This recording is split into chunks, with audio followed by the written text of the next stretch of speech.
A paz do Senhor, meus queridos irmãos, que bom estar aqui com os irmãos em mais uma pré-aula da Escola Bíblica Dominical, a classe de adultos, e hoje a lição de número 6, a lição que tem por título O Avivamento no Ministério de Pedro.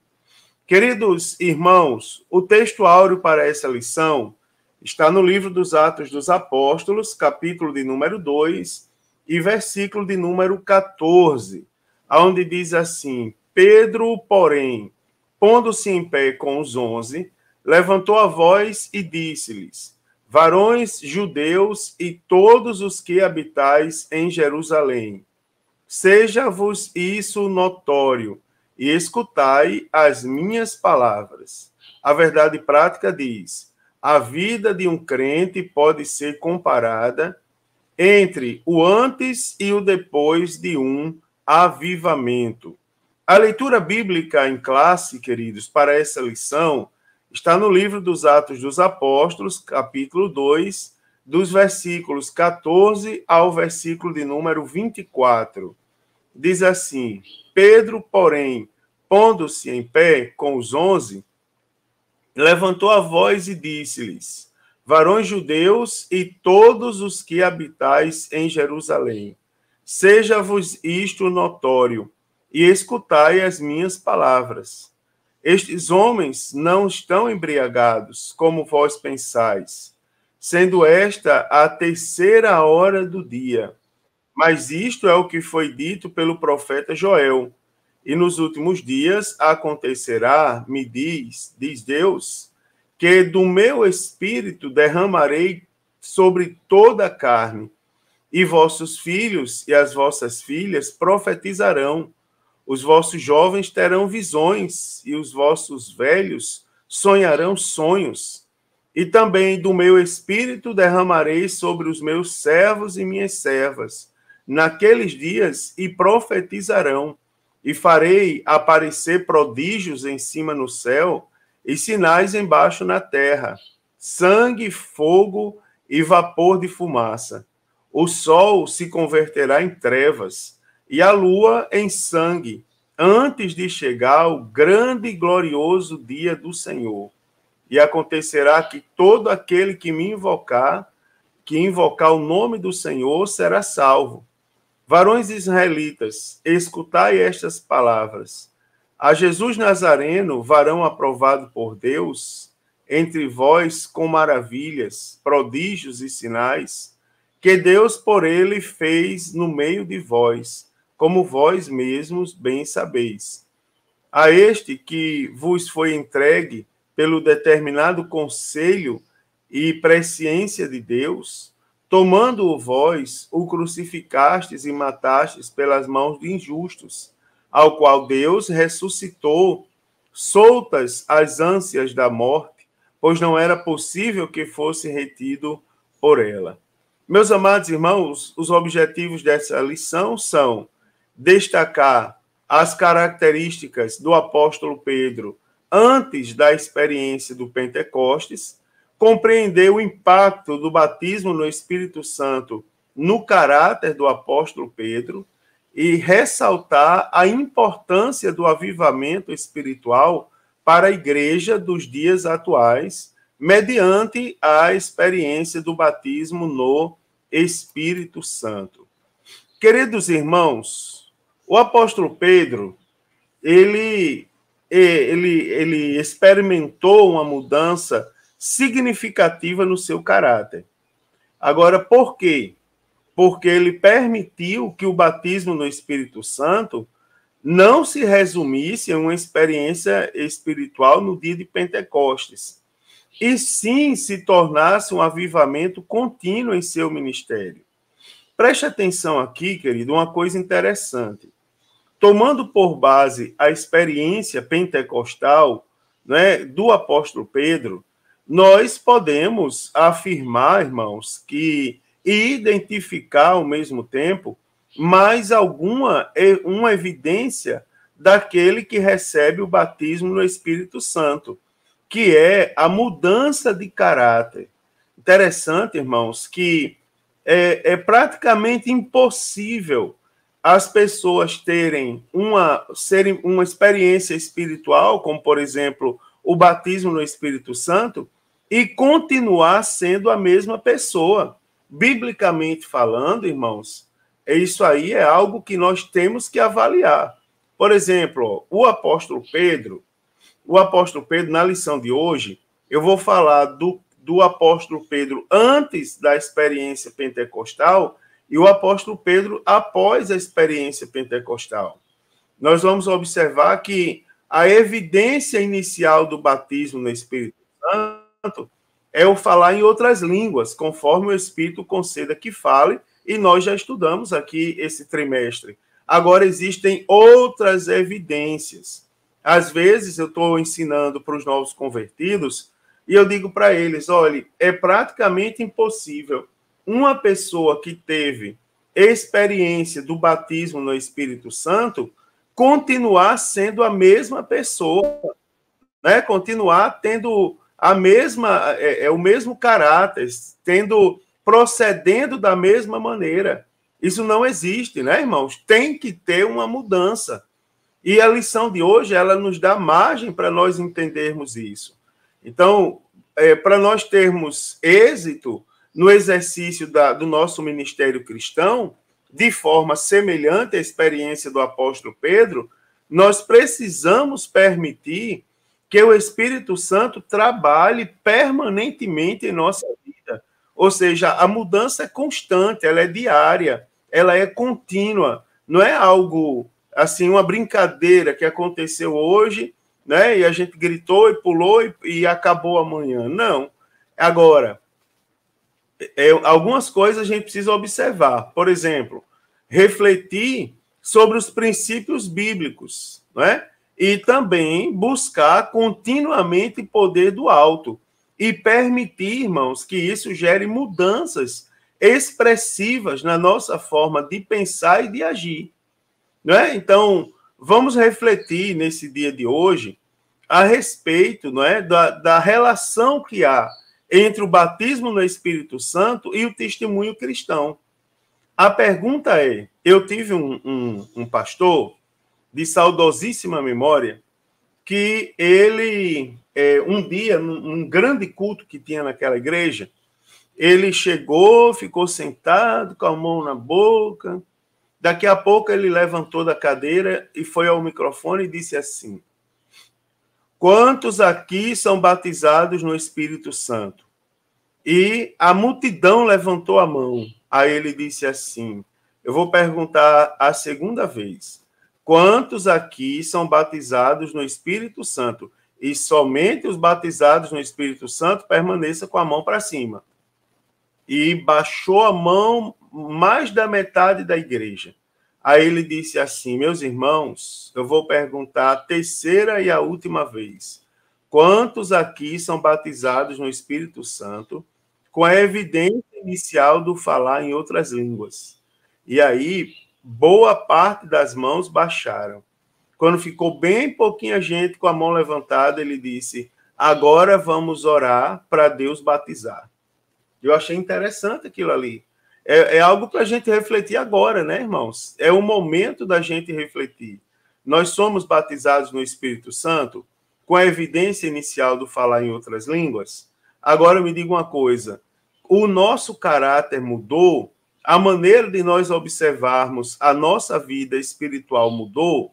Não é? Então vamos pensar, vamos refletir sobre isso e vamos comentar um pouco mais nessa lição de hoje.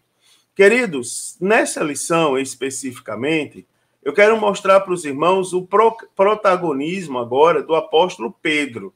Não é? O apóstolo Pedro, um dos discípulos de Jesus Cristo, mais destacados, mais citados, não é? Em dois momentos particularmente específicos da sua vida.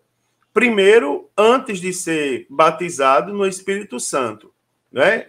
O apóstolo Pedro, antes de ser batizado no Espírito Santo, tinha características e fama de ser um homem impulsivo, não é? Voluntarioso e espiritualmente débil, tá certo? Segundo, nós vamos observar o que aconteceu com o apóstolo Pedro depois do Pentecostes. Depois do Pentecostes, então, foi um homem transformado e aparece, então, demonstra-se um homem cheio da unção do Espírito Santo e revestido do poder do alto. Então, baseado nessa experiência do apóstolo Pedro, que é o protagonismo que eu citei ali no início, nós temos ensinamentos preciosíssimos para extrairmos, né, dessa experiência. Então, nessa lição, vamos estudar sobre um dos mais controversos, digamos assim, discípulos de Cristo, eleito apóstolo, né, pelo próprio Jesus Cristo, que é o apóstolo Pedro, e faremos algumas considerações sobre a sua vida, destacando a necessidade urgente do avivamento. Também eu quero mostrar as ações do Senhor Jesus para a restauração do apóstolo Pedro e elencar com os irmãos alguns eventos que mostram claramente o avivamento no ministério do apóstolo Pedro.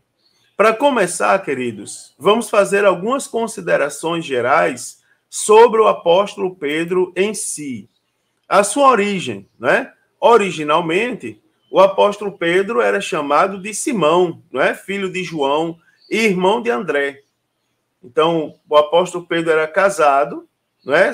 A sua esposa o acompanhou em suas viagens. Nós encontramos isso claramente na Bíblia Sagrada, né? Como uma coisa em comum, eu vou ler aqui Mateus 8:14, para os irmãos verem como isso está na Bíblia. Às vezes a gente fala as coisas, as pessoas, aonde você encontrou isso? Mateus 8:14 diz assim: e Jesus, entrando na casa de Pedro, viu a sogra deste jazendo com febre. Ou seja, Jesus entrou aonde? Na casa de Pedro.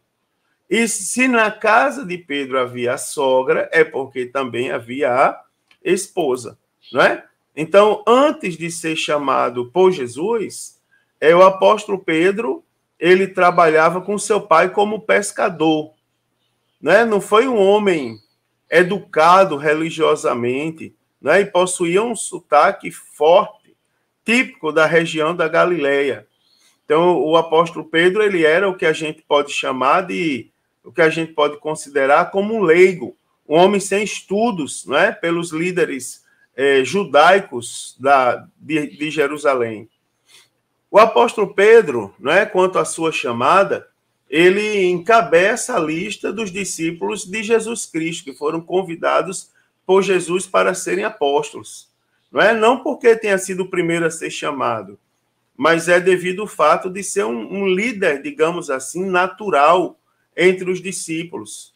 Então, em Mateus capítulo 10, versículo 2, a gente lê também em Marcos 3:16 e em Lucas 6:14, a gente lê ali claramente o primeiro, né, Simão, chamado Pedro. Então, o apóstolo Pedro, ele fazia, a gente pode encontrar facilmente isso na Bíblia Sagrada, ele fazia parte do círculo, digamos assim, mais íntimo dos discípulos de Cristo, né? No qual encontrava-se também Tiago e João. As crianças cantam na escola dominical, né? Pedro, Tiago e João. Irmãos amados, agora vamos começar a analisar os aspectos espirituais na vida do apóstolo Pedro, antes do Pentecostes, e aí eu vou mostrar para os irmãos alguns traços, algumas características do caráter do apóstolo Pedro antes do Pentecostes, e também depois, não é? Lá na frente, eu vou mostrar também algumas características depois da experiência no dia de Pentecostes. Então, duas atitudes de Pedro são destacadas pelo autor da lição. Então, houve um diálogo na Bíblia, aonde lá em Mateus capítulo 16, aonde Jesus pergunta aos discípulos a respeito do que as pessoas falavam acerca dele, não é? De como as pessoas o identificavam. Então, as respostas foram diversas, segundo a Bíblia. Uns entendiam que Jesus era João Batista, outros que Jesus era a reencarnação de Elias, outros de Jeremias, não é? Ou um dos profetas de Deus. Então, a partir dessas respostas que foram dadas, Jesus ele volta novamente o seu olhar para eles e pergunta agora qual era a opinião deles a respeito da identidade do próprio Cristo. Naquela passagem, então, nós vamos ver o apóstolo Pedro tomando a palavra. E aí ele responde prontamente: tu és o Cristo, o Filho do Deus vivo. E Jesus, olhando para ele, ele aprovou aquela resposta. Olhando para ele, diz assim: bem-aventurado és tu, Simão Barjonas, porque não foi carne e sangue quem o revelou, mas meu Pai que está no céu. Não é? O que nós observamos ali é que entre uma fala e outra do apóstolo Pedro, é que ele se sentiu, né, agraciado ali, gratificado, e por que não dizer lisonjeado, né? Porque o próprio Jesus agora falou acerca dele na frente dos demais discípulos, né? Jesus foi lá e elogiou, não foi carne e sangue quem revelou a você, mas foi meu Pai que está no céu. Ou seja, Jesus, ele vai lá, o apóstolo Pedro diz: quem está testificando de mim é o próprio Cristo. Agora, imediatamente após esse episódio, o apóstolo Pedro, que foi elogiado por Cristo, agora ele é repreendido por Cristo. Jesus havia dito, né, irmãos, que iria para Jerusalém e que iria padecer na mão dos religiosos e que ele ressuscitaria no terceiro dia. Aí o mesmo Pedro vai lá, retruca Jesus e diz assim: Senhor, tem compaixão de ti, de modo nenhum te acontecerá isso. E aí Jesus já vai lá e repreende. Ou seja, Jesus ele tinha uma preocupação, e os irmãos vão ver que a preocupação de Jesus ela era algo que ele levava muito a sério. A preocupação com o caráter.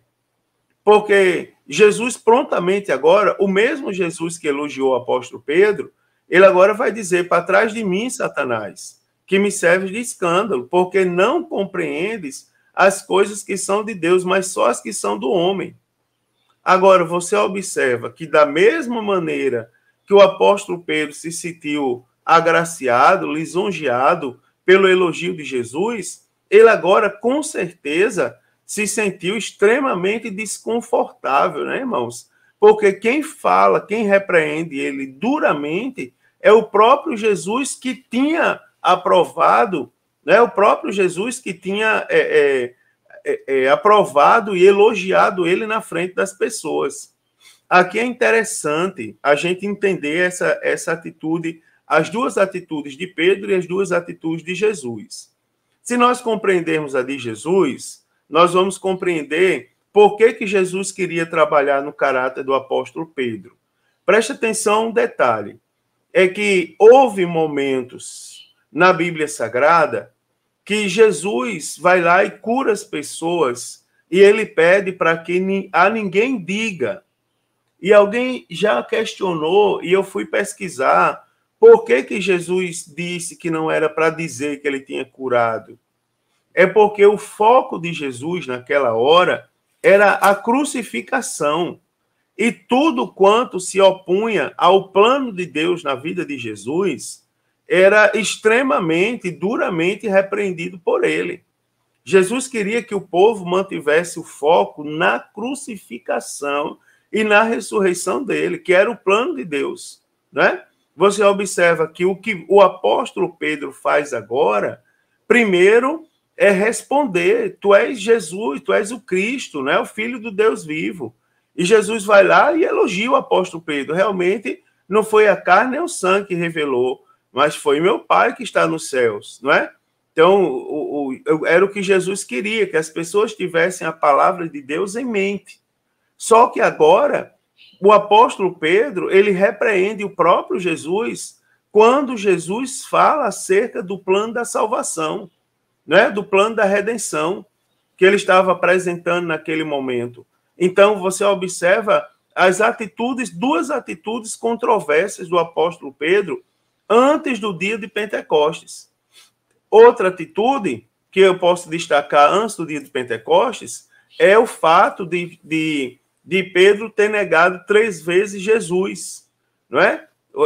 O apóstolo Pedro, ele chega a afirmar em Mateus capítulo 26 que ele jamais negaria o Senhor Jesus, não é? E lhe diz que e Jesus, porém, olhando para ele, os irmãos lembram que ele diz, antes que o galo cante, você vai me negar 3 vezes.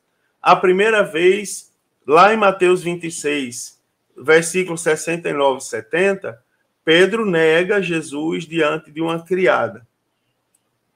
A segunda vez, diante de outra cidade, né, que disseram que viram o apóstolo Pedro com Jesus. Ele foi lá e negou.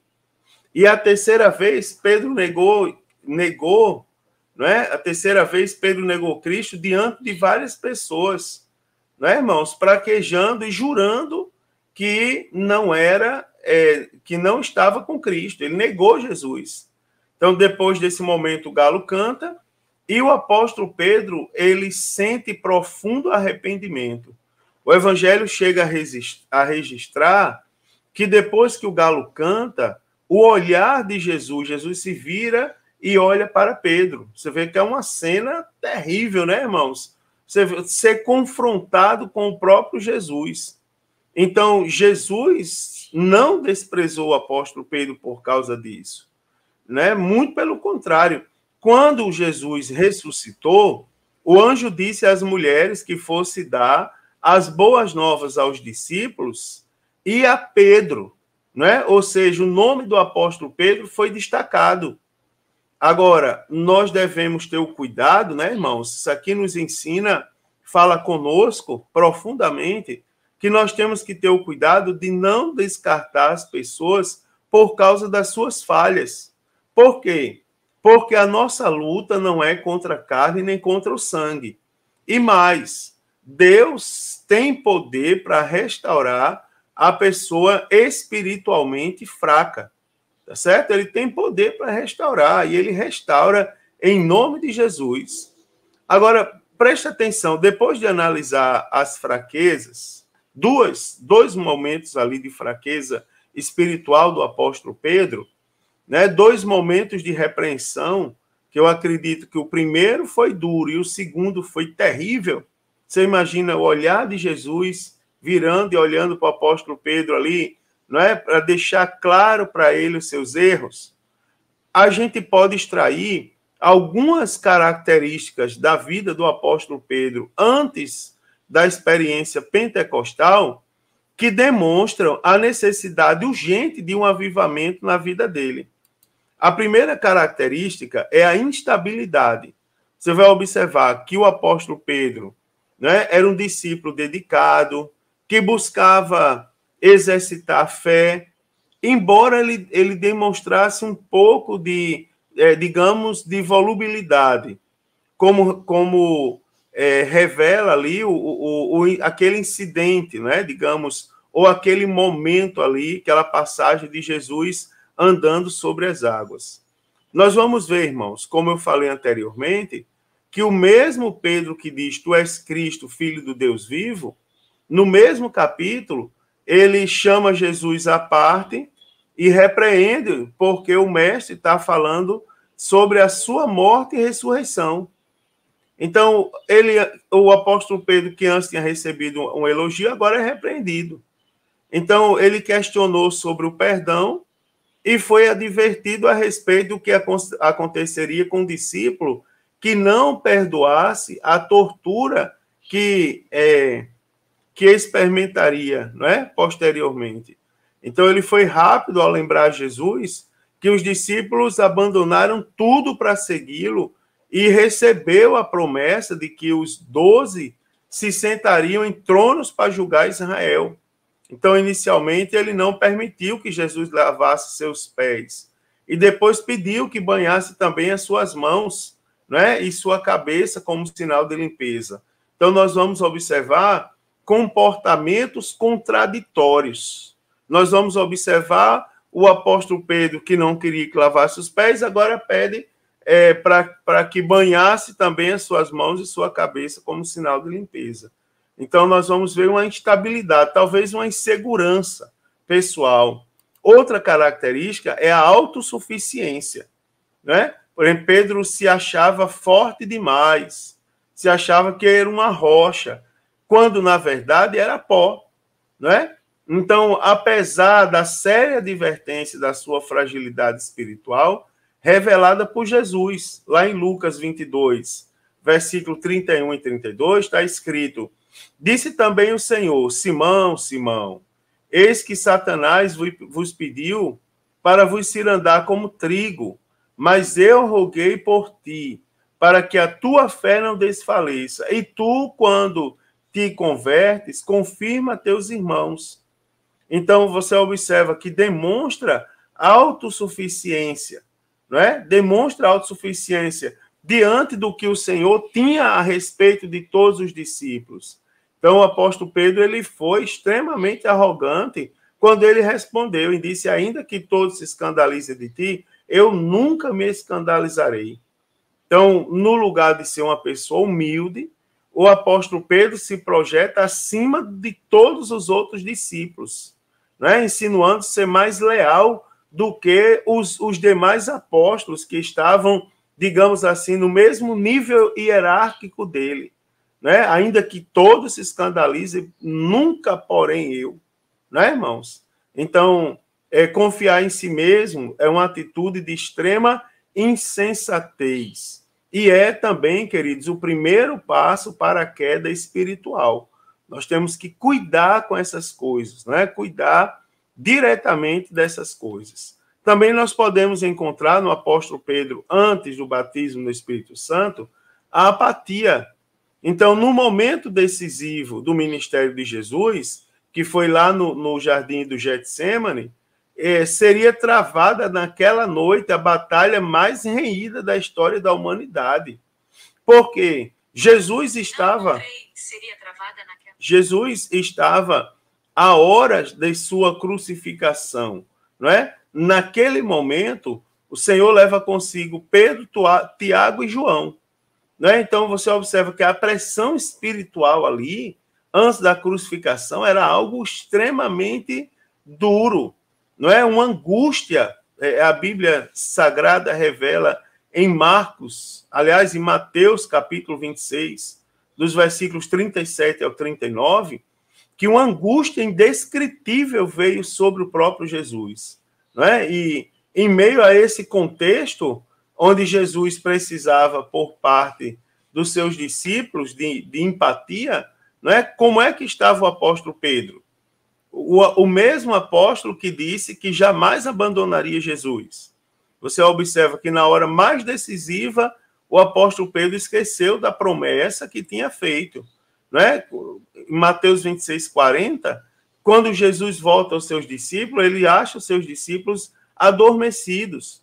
Aí ele diz ao apóstolo Pedro: então, nem uma hora pudesse vigiar comigo? Né? Então você vê que enquanto a guerra espiritual era travada, Jesus chorava, Jesus orava, o apóstolo Pedro dormia, não é, irmãos? Então, por 3 vezes, Jesus veio acordá-lo, mas ele insiste em dormir, né? É o sono da fuga, né, irmão? O sono da negligência, o sono da apatia. Ou seja, em meio a momentos onde a igreja precisava, não é? Onde Jesus precisava dele, não é? No sentido assim, entre aspas, Jesus precisar entre aspas, mas num momento de guerra espiritual, e que Jesus levou ele para ser participante, ou seja, para lutar junto com ele, não é? Enquanto Jesus orava, ele dormia, não é verdade? Então você observa que é algo que caracteriza fuga espiritual, negligência em relação ao plano de Deus, apatia. E aí cabe dizer, nesse caso, que a insensibilidade, ela é, com certeza, um indicativo de um urgente avivamento. Então, aqui nós temos 3 palavras, assim, ó, terríveis, né? A instabilidade, também a autossuficiência e também a apatia, não é? E ainda podemos destacar a 4ª, que é a covardia. Então, a despeito da valentia, aparente valentia carnal, demonstrada por mais de uma vez durante 3 anos que caminhou com Jesus, no momento da prisão, não é, irmãos? Numa atitude impetuosa, cortou a orelha de Malco, né? Empregado do sumo sacerdote. Naquela mesma noite, Jesus foi preso, os discípulos fugiram covardemente, inclusive Pedro. Pedro, o apóstolo Pedro, que tinha prometido a Jesus ir com ele para a prisão e até a morte, se distanciou e seguiu o Senhor Jesus de longe, né? Para poupar a si mesmo.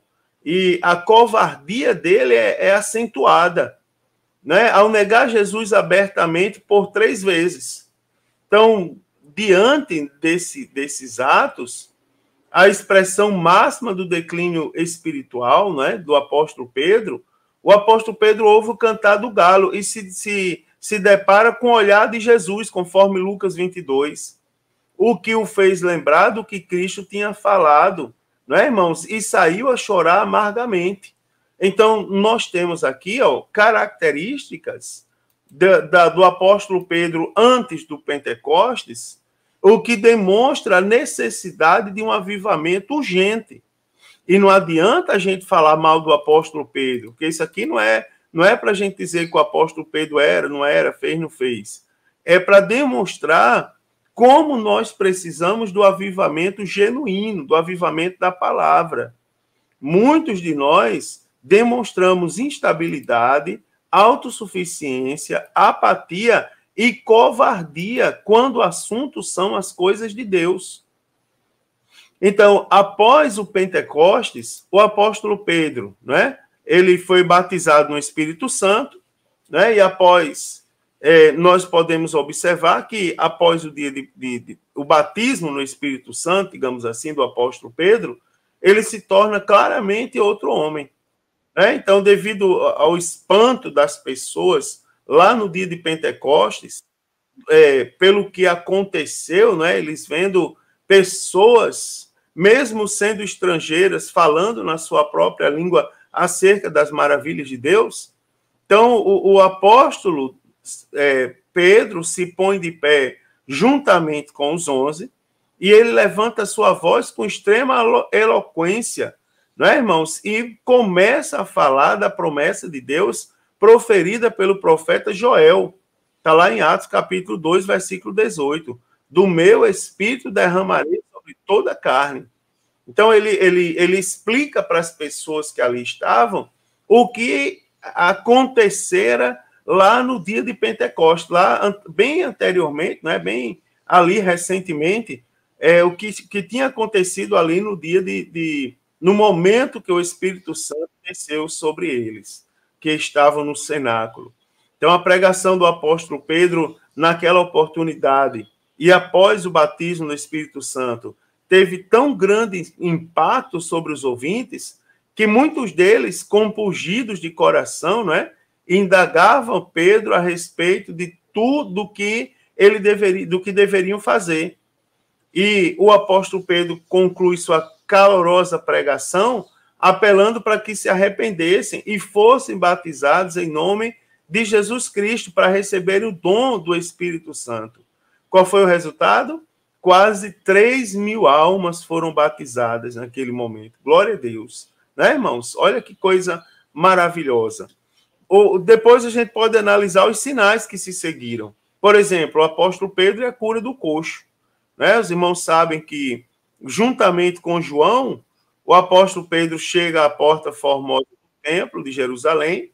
Ali eles veem um paralítico pedindo esmola, e em lugar de dar-lhes esmola, que era o que ele pedia, cheio do Espírito Santo agora, né, depois da experiência pentecostal, o apóstolo Pedro ordena que o paralítico se levantasse e andasse em nome de Jesus Cristo.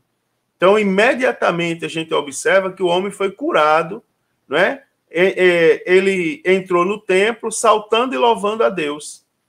E isso causou grande espanto, irmãos, para os que estavam ali. Logo após essa situação, a Bíblia mostra para a gente, lá em Atos dos Apóstolos, capítulo 3, que o apóstolo Pedro aproveita a ocasião do milagre para pregar a respeito da morte e da ressurreição de Cristo, enfatizando que o enfermo recebeu perfeita saúde em nome de Jesus. Então, nós vamos ver aí coisas maravilhosas de como o caráter do apóstolo Pedro, não só as atitudes espirituais, mas o caráter, porque o apóstolo Pedro, ele é pronto, tá certo? Não é uma coisa que ele pensa, ele para e vai pensar o que vai fazer, não. Diante da oportunidade espiritual, ele já vai lá e age, não é? E age na unção do Espírito Santo de Deus, tem esse detalhe. Também a gente pode destacar outras ocasiões. Por exemplo, quase 5.000 pessoas aceitaram Jesus com a mensagem dos apóstolos, né? E isso teve grande repercussão junto ao Sinédrio, né? Que era o Tribunal dos Judeus. Então, os apóstolos foram interrogados pelo sumo sacerdote sobre com que autoridade eles faziam milagre, quando responderam com ousadia que era em nome de Jesus Cristo, a quem os judeus crucificaram injustamente. A gente observa que, após serem libertados da prisão, Pedro e João se reuniram com os demais apóstolos e relataram o ocorrido. Até o lugar onde oraram tremeu, tá certo? Então, a gente observa grande avivamento. Quando o apóstolo Pedro chega em determinado lugar, ele ora por um homem chamado Enéas, que estava paralítico há 8 anos. Enéas é curado e, por isso, houve conversões ao Senhor.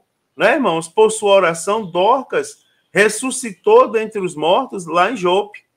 Né? Então, a gente vai ver aí outros sinais, outros traços aí do apóstolo Pedro extremamente avivado e usado por Deus. Você observa, o apóstolo Pedro ele foi alvo de um avivamento. Você vê que a gravidade, a repercussão da negação de Pedro fez com que ele chorasse amargamente, não é? O dicionário bíblico ele traduz a mesma palavra que é usada aqui, amargamente, ela com o significado de água podre. Ou seja, Pedro, diferente, a diferença de Pedro, por exemplo, para Judas, Pedro, ele chorou amargamente, foi um homem que ele não fez algo certo, afinal, ele negou Jesus publicamente. Então, a diferença dele para Judas é que ele não engoliu a água podre, né, que ele mesmo chorou, ele não engoliu o veneno. E daqui nós podemos deduzir que sempre há esperança de restauração para os que choram o choro do arrependimento. Ou seja, apesar de tudo que o apóstolo Pedro fez, das repreensões que recebeu de Jesus, das suas negligências, da sua covardia, né, da sua apatia, mas houve restauração na vida do apóstolo Pedro. Então, semelhantemente, nós temos que ter isso em consciência, né? Sempre haverá restauração daquele que se volta para Cristo. Então, a vida do apóstolo Pedro agora foi restaurada. Você observa diante do túmulo vazio, as mulheres então recebem instruções para dizer aos discípulos e a Pedro o que viram na Galileia. Há uma menção especial a Pedro, né? Dizer aos discípulos e a Pedro. Então, não que Pedro fosse um discípulo mais importante que os outros, mas porque Pedro deveria estar se sentindo excluído, né, irmãos, por ter tido a vida mais vexatória. Digamos, a gente não pode qualificar o apóstolo Pedro só de covarde. O apóstolo Pedro também ele foi ousado. Por exemplo, naquela passagem aonde Jesus anda por sobre o mar e ele segue Jesus e afunda, tem também a verdade clássica de que Pedro afundou, tudo bem, mas nenhum outro discípulo teve a iniciativa do apóstolo Pedro, né? Então, o apóstolo Pedro ele teve, digamos assim, momentos mais vexatórios, tanto por causa da sua ousadia, como por causa dos seus defeitos antes de receber a virtude do Espírito Santo. Que se pode ser percebido, por exemplo, pelo fato de ter decidido voltar à vida velha de pescador, onde o Senhor o havia tirado. Não é? Pedro havia desistido de tudo, mas Jesus não havia desistido dele. Né? Jesus trata Pedro como filho, preocupa-se com o seu bem-estar físico. A gente observa no Evangelho segundo João, recria um cenário familiar para restaurar a autoestima dele, né? Estabelece a comunhão e o compartilhamento. Então, a gente observa que é um cenário de plena restauração, uma vez que onde o pecado abundou, também superabundou a graça, e a gente vê isso claramente no ministério do apóstolo Pedro. Então, o ministério de Pedro é restaurado. Após a refeição, né, Cristo questiona Pedro sobre o seu nível de amor por ele, e por 3 vezes, não é, para cada vez que Pedro negou, Jesus lhe deu a oportunidade de reafirmar seu amor. Pedro, você me ama mais do que estes outros me amam? Tá certo? Pedro confirma o seu amor e recebe de Deus, de Jesus, restauração plena, não é? E comissão imediata, apacenta as minhas ovelhas. Então está claro que Jesus restaurou não apenas a vida de Pedro, mas também o ministério de Pedro. Né, irmãos? A exigência para Pedro voltar ali de pastoral é amar Jesus, o dono do rebanho. Então, ao ser chamado pela primeira vez da sua ocupação de pescador para ser seguidor de Jesus, foi-lhe dito que dali em diante seria pescador de homens. Agora, ao anzol ou rede do pescador é acrescentado o cajado de pastor. Então, o apóstolo Pedro ele aprende algumas lições importantes durante essa difícil experiência.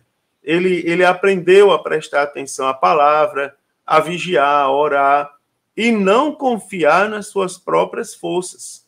Né, irmãos? Olha que coisa maravilhosa que foi acrescentada à vida, né, ao caráter e também ao ministério do apóstolo Pedro após a genuína experiência pentecostal. Então, nós observamos também as evidências, não é, do avivamento no ministério do apóstolo Pedro. Então, no dia de Pentecostes, logo após a ascensão de Jesus aos céus, em obediência à ordem de Jesus, os discípulos voltam ao Monte das Oliveiras, né, para o cenáculo, onde eles iniciam a reunião de oração. Tá certo? Entre os que estavam ali, o primeiro da lista é o apóstolo Pedro, conforme Atos 1:13. Pedro havia sido o líder do grupo antes da sua queda, não é? E seguiu sendo após a restauração. Você observa que os 11 se colocam de pé e juntamente com Pedro, tá certo? É como se eles seguissem Pedro. Então, o propósito, a iniciativa na substituição de Judas era parte dele. Então, ao receber a promessa do batismo no Espírito Santo, ele também se levanta ousadamente para dar testemunho público da experiência pentecostal, o que resulta ali, como eu já falei para os irmãos, na conversão de quase 3.000 almas. Então, a gente pode observar, queridos, exaustivamente, que o Pentecostes, então, ele foi um divisor de águas indiscutível na história do apóstolo Pedro. Diante do Sinédrio, né? Diante do Sinédrio também, a gente pode observar que a vida de oração se torna uma prioridade na vida do apóstolo Pedro. Né? Como resultado do seu compromisso, passa a ter uma vida operosa. Né? Deus, por meio dele, operou muitas maravilhas. Então, o apóstolo Pedro, que antes negligenciava a vida de oração, agora entende a sua devida importância. Então, quando Pedro e João foram presos, sob acusação de perturbar a ordem pública, foi o apóstolo Pedro que fez o discurso diante do Sinédrio, com ousadia, não é, irmãos? E, segundo o autor da lição, intrepidez, a ponto de ser reconhecida pelos próprios opositores.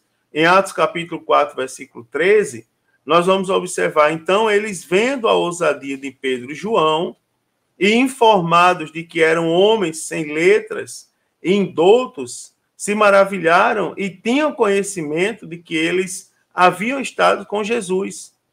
Então, o mesmo Pedro que antes negava Jesus diante de uma criada, agora enfrenta, não é, irmãos, com inabalável coragem a cúpula religiosa dos judeus lá no Sinédrio e segue triunfantemente em meio às perseguições. Também, no primeiro concílio, tá certo? Primeiro concílio, lá em Atos capítulo 15, o apóstolo Paulo o apóstolo Pedro, me perdoe, ele dá, então, importante contribuição, lembrando aos presentes que há muito ele havia sido escolhido para também anunciar a salvação aos gentios. Então, com certeza, ali ele se referia ao episódio ocorrido na casa de Cornélio, né, cerca de 10 anos atrás, quando o apóstolo Pedro defendeu o nivelamento entre judeus e gentios, bem como a salvação pela fé e não pelas obras da lei. Né? Atos 15, 9, ele diz assim: e não fez diferença alguma entre eles e nós, purificando o coração pela fé. Então, o apóstolo Pedro também denuncia a incoerência dos judaizantes, que, sendo judeus, viviam como gentios, e queria que os gentios vivessem como judeus. Né? Mostra ali a incoerência clara que havia naquele momento. Enfim, queridos, para terminar, eu quero falar um pouco sobre a igreja de hoje e o avivamento do Pentecostes. A igreja atual e o Pentecostes. Então, o Senhor Jesus, ele previu que, antes da sua volta, haveria uma grande falta de fé. Daí a pergunta lá de Lucas 18:8. Quando, porém, vier o Filho do Homem, porventura achará fé na terra? Então, num tempo como esse, que nós observamos, não é, a falta de fé comumente em nosso meio, nós observamos também, queridos, a necessidade de um grande avivamento, tá certo? Então, segundo a Bíblia, só pode haver um tempo de avivamento nos dias presentes se os crentes buscarem o derramamento do Espírito Santo como no dia de Pentecostes, o que em muitos lugares está sendo deixado para trás. Não é, irmãos? Pessoas não querem mais buscar o genuíno batismo no Espírito Santo. Por exemplo, elas não admitem mais o arrependimento do pecado na sua vida, tá certo? Elas levam em consideração ali o oba-oba, a gritaria, não é? E vários outros aspectos nesse sentido. Também, tempos de multiplicação da iniquidade. Então, Jesus também alertou os seus discípulos para as principais características dos fins do tempo. Então, será uma época marcada pela multiplicação da iniquidade e do esfriamento do amor. O mesmo Jesus também preveniu um sinal altamente positivo a respeito da pregação do evangelho por todo o mundo. Nesse sentido, irmãos, para pregar o evangelho nesses tempos trabalhosos, como o apóstolo Paulo escreveu a Timóteo, lá na segunda carta, capítulo 3, do versículo 1 a 5, a igreja deve estar avivada da mesma maneira que o apóstolo Paulo estava quando empenhou seu ministério em Atos. Você observa, em meio à iniquidade, a solução não é pintar a cara e gritar na rua. A solução não é acampar em qualquer lugar que seja. Me perdoe citar esses eventos, porque são eventos que estão confundindo a cabeça dos servos de Deus. Né? A solução é a igreja buscar avivamento, né? A igreja buscar a presença de Jesus Cristo, semelhantemente como havia na vida do apóstolo Pedro, quando ele desempenha o seu ministério, conforme registrado lá no livro dos Atos dos Apóstolos. E lembrando também que a igreja será arrebatada. Lá na parábola das 10 virgens, em Mateus 25, mais especialmente, as 5 prudentes, elas trazem a imagem da igreja santa, consagrada por Deus e ungida pelo Espírito Santo. ou seja, a igreja é uma virgem preparada para o noivo, não é? E a igreja que subirá, e é essa igreja que subirá na ocasião do arrebatamento. Então, como o apóstolo Pedro, que anelava pela vinda do Senhor de maneira avivada, nós também devemos estar avivados e preparados para ouvir o toque da trombeta, não é? No caso ali, por ocasião do arrebatamento da igreja, tá certo? E, para concluir, eu lembro aos irmãos que o ministério do apóstolo Pedro, ele mudou completamente após o apóstolo Pedro ser revestido do poder de Deus.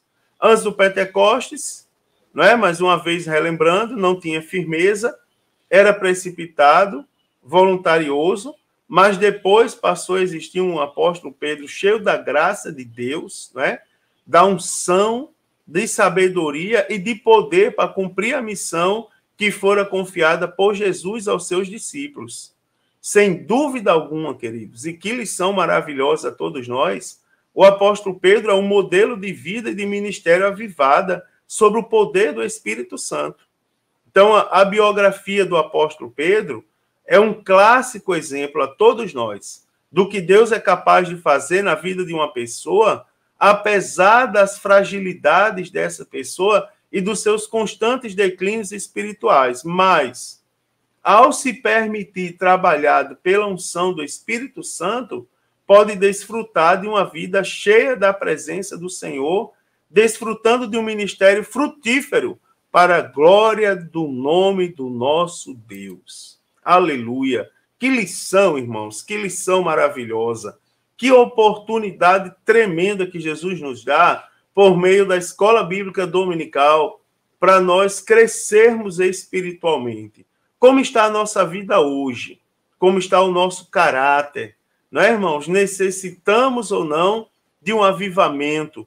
Necessitamos ou não da busca pela unção do Espírito Santo na nossa vida para poder continuarmos caminhando, anunciando as boas novas de salvação, conduzindo pessoas à presença de Deus. Deus abençoe você, Deus abençoe a sua aula, não é? Tanto professor como aluno, e participem da aula, cheguem no horário, cheguem cedo, tá certo? Aproveite todo o tempo disponível para a aula e que Deus abençoe, que seja uma grande aula para a glória e honra do nosso Deus.